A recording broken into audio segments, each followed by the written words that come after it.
Another chart question. Let's just go to the passage, try to understand this claim before we try to make sense of the choices. Ebooks became an increasingly popular means of reading in the United States in the 2000s and 2010s, though that popularity was concentrated in titles that, like those in most fiction genres, are meant to be read straight through from beginning to end. So fiction increased in popularity. Okay. For books in nonfiction genres that do not tell stories and require the reader to flip back and forth through a volume, ebooks were significantly less commercially successful. This can be seen by comparing. Okay, so notice I wrote those little things down. That's a dumb summary. I would write that on my page. That is not an idea that I would hold in my head. It's too confusing.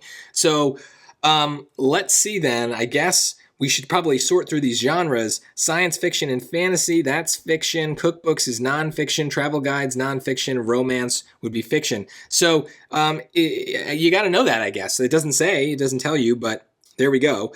So we want to compare them, right? This can be seen by comparing. So we're going to want at least one fiction and nonfiction and look at the sales. So choice A, the percentage of 2016 cookbooks sales that were ebooks with the percentage of 2016 science fiction and fantasy sales that were ebooks. So cookbook is nonfiction, fantasy is fiction. So cookbooks are 10, fantasy is 36. So yeah, that seems like the higher one is the fiction and the lower one is the nonfiction. So this seems right. I guess we got to read everything else though. The percentage of 2006 romance sales with the were ebooks with the percentage of 2016 romance sales that were ebooks. Well, no, because we're comparing fiction to fiction. We're comparing the same genre, so that's not even a good comparison, right? So this is why it's really important to understand what the claim is. We need to compare fiction and nonfiction. This is just two different years for the same thing. That's not the kind of comparison they want. So whether it's even true or not doesn't matter.